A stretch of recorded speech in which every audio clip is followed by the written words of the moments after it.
Ref Brandon and the Todd Family YouTube video. Wherever you are, whatever you may be doing, thank you so much for making Ref Brandon and the Todd Family part of your day. We always greatly appreciate it. If you come on here live, feel free to leave a comment in the comment section down below. Make sure you give the video a like, a thumbs up if you have not yet subscribed. Please do so and share the video on all social media platforms. But I wanted to come on here tonight and make my predictions for the next round of the college football playoffs. Good evening, Keveron. Glad to have you here. If you stay on here long, tell me who you think wins both playoff games. Now, I could sit here and tell you the name of the bowl game for tomorrow night and the name of the bowl game for Friday night, and they do actually have bowl game names, but in reality, people ain't going to say, oh, did you watch that bowl game? They're going to say, did you watch that playoff game? Hey there, Austin. Glad to have you here, but tomorrow night we have Penn State and Notre Dame, and then Friday night we have Ohio State and Texas. Now, Ohio State's looked so good in their first two playoff games. I am doing fantastic, Austin. Every day is a good day. Thank you for asking. But the way Ohio State's looked in their first two playoff games, it's hard to pick anybody not named Ohio State. But it would just be just like Ryan Day to look so good in the playoffs and then come out Friday night and lay a complete egg. But I really don't think that's going to happen. But what you want to see is Notre Dame beat Penn State. And the reason why I say that, and no, Austin, I probably won't have time tonight to watch it. The reason why I say you want to see Notre Dame win is because I think just about everybody thinks Ohio State is going to beat Texas. I haven't heard anybody predict Texas in that game because Texas' first two playoff games, they have struggled to move the ball and struggled to score points. And Ohio State is scoring points at will. Their offense looks absolutely amazing. Yes, Austin, it does record on my TV automatically. So it's hard to pick Texas in that game. So I think about everybody thinks Ohio State wins that game. And nobody wants to see Ohio State versus Penn State, not because it's Ohio State and Penn State, but because they're in the same conference. And everybody knows by now that I'm not a conference person at all. I hate all conferences. I like my team, and that's all I like. Hey there, Jade. Glad to have you here. And NXT, their next actual pay-per-view is, I believe, right around WrestleMania time, Austin. But they're doing a lot of TV shows right now, like last night, that they're pretty much making premium live events on TV. But I think their next premium live event is right around WrestleMania season, if I'm not mistaken. I did look the other day, and then I forgot to tell you. But anyway, I'm not a conference person at all, so I don't want to see no conference have two teams play for the national championship. But you don't see that in the NFL. You don't see it in Major League Baseball. The World Series ain't National League versus National League. It's the best team in the National League and the best team in the American League. In the NBA, you don't have East versus East. You have the best team in the Eastern Conference against the best team in the Western Conference. And college football should be that way. So you don't want to see Ohio State and Penn State because they're both in the same conference. And just about everybody thinks Ohio State beats Texas.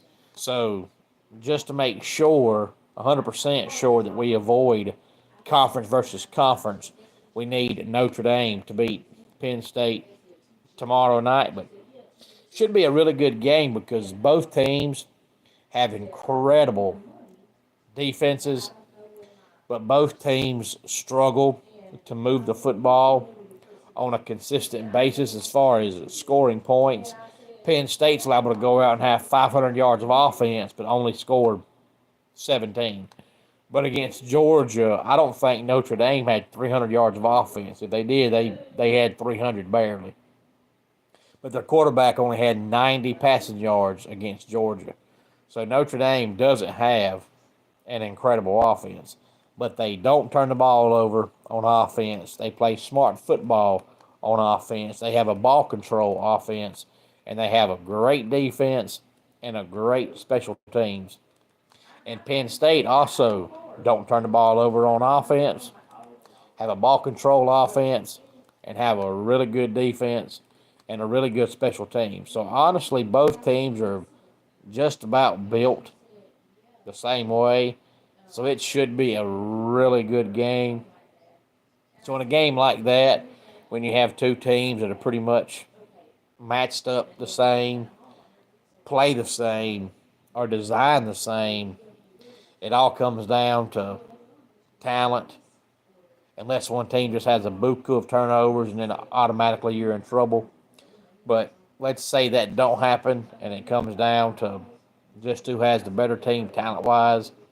I think Penn State is slightly better, but it would not surprise me at all to see Notre Dame win this game. I said on here back about 2 or 3 weeks left to go in the regular season that, this Notre Dame team is not just ranked top 10 because they're Notre Dame this time. This time they're a legit top 10 team, and now they're showing that they are a legit top 5 team. But I think Penn State has just a little bit better talent. So I'll say Penn State wins tomorrow night. And then Friday night, as I mentioned a while ago, it's hard to pick against Ohio State because they're playing like that loss to Michigan just ticked them off. And the team we've seen so far in the playoffs is a team they had all year long, and they just didn't show up. With the kind of talent Ohio State has, they should score 40 points a game blindfolded. There's no reason why you have the talent they have, and then you go out there and you score 17, you score 20, you score 21. They should score that in the first quarter, but they weren't until they lost to Michigan, and I don't know if they felt like that was going to make Ryan Day leave or if that just made the program mad or exactly what it done. All I know is the team we've seen so far in the playoffs is a team they should have been all year long, but they weren't until they lost to Michigan. Hey there, Sheldon. Glad to have you back. And yes, Austin, I have watched Smoky Mountain Wrestling before I actually remember it coming on. Back in the day, I was 9, 10, 11, 12 years old when it actually was coming on live, and I can recall watching it back in the day on tape delay when I was in middle school. I think it shut down in 97, if I'm not mistaken. But Sheldon and I am talking about the college football playoff game we have coming up tomorrow night and Friday night. And Sheldon, I am glad you like my videos. That's the reason why I do this. I do this for everybody to have something they can find on here for them, whether it's football, baseball, basketball, NASCAR, wrestling. And then my top 10 videos could be about vacation spots, food, holidays, restaurants, movies, music. You just never know. So I am so glad you enjoy the videos. Makes me feel good knowing that. But Texas has been just the opposite of Ohio State. Texas got to the playoffs, and now all of a sudden, their offense can't move the football. I don't know exactly what's happened. And Sheldon, you're going to the Penn State game. I'm assuming you're saying tomorrow night that you're talking about Penn State and Notre Dame. So I hope you have a blast and take some pictures for me and let me know how much fun you have. But Texas has just about as good a talent as Ohio State does on offense, and they can't score. And it's hard to fathom why, because Steve Sarkisian is an offensive genius, and he's always been an offensive genius, and he's always moved the ball at will no matter where he's coached at. And this year with Texas, you go back and look in the regular season, and they had multiple games where they didn't even score 30. And it's hard to say why, and it's been the same way in the playoffs, because everybody says that they're better off with Arch Manning and that Arch Manning is the better option. But if you're Steve Sarkisian, everybody always says that the coach plays whichever quarterback he thinks gives them the best chance to win. But if you watch Texas play, the offense he runs with Quinn Ewers and the offense he runs with Arch Manning do not look the same. When Quinn Ewers plays, Steve Sarkisian coaches like he doesn't trust Quinn Ewers.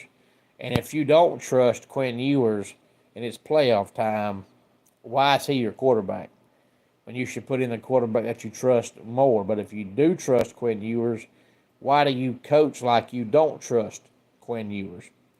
But almost every pass he throws now is just a bunch of dink and dunk stuff. And it's nothing even halfway chancy unless they just feel like it has a 100% chance that it's not going to backfire in some way, shape, or form. But he coaches scared when Quinn Ewers plays, and I don't know why, because it's playoff time. If you're scared of Quinn Ewers and don't trust him, you should be playing Arch Manning. And Austin, I think you're right. I know the Royal Rumble for the first time ever this year is not in January. It's going to be in February. So they're not going to have a January premium live event. And I believe Royal Rumble is February 1st, if I'm not mistaken. That is a Saturday. But if you do think Quinn Ewers gives you the better chance to win, you need to coach like it. And he coaches like it's the opposite. He coaches like he's thinking, oh no, Quinn's going to mess this up. So everybody's saying that as soon as Texas season ends, whenever that is, whether it's Friday night or in the national championship, that Steve Sarkisian is going to announce that Arch Manning will be his quarterback in 2025, and Quinn Ewers is going to have to either transfer or enter the NFL draft. And Quinn Ewers' freshman season, I thought he was going to be one of the best quarterbacks ever. And the longer he's played at Texas, the worse he's got. And also, I think you're right, WrestleMania has been 2 nights for, about 10 years now, something like that. I believe the last time it was 1 night, they had like 14 matches. And then after that, every year since then, it's always been a Saturday night and a Sunday night. So I expect the same thing this year as far as WrestleMania goes. But Steve Sarkisian's always been a great offensive mind and always had good luck with quarterbacks. And for whatever reason with Quinn Ewers, it's been the opposite. The longer Quinn stays there, the worse he gets. But if you're Steve Sarkisian and you think that Arch Manning gives you the better chance to win and it's playoff time, you're an idiot for not playing him. But if you think Quinn Ewers gives you the better chance to win, you need to act like it and coach like it and not be so conservative. So we'll see whenever Texas season does end if Quinn Ewers enters the draft or announces that he's transferring, and whether or not that's because he just wants to transfer or if it's because Arch Manning is going to be their quarterback next year. But if Quinn Ewers can play the way he played as a freshman, he could be the number 1 draft pick. But if he plays the way he's played this year, he's lucky to go in the 5th round. I know, Austin, I don't understand that at all, why NXT went to 3 commentators. I could understand it on Raw with it being 3 hours, or SmackDown because it's 3 hours for right now. But to have 3 guys on NXT doesn't make any sense at all to me. I don't know why they're doing that. Because I thought Vic Joseph and Booker T made a good tandem, a good duo. Personally, that's just my opinion, anyway. But if you're Arch Manning, do you return to Texas if Quinn Ewers returns, or do you go ahead and transfer?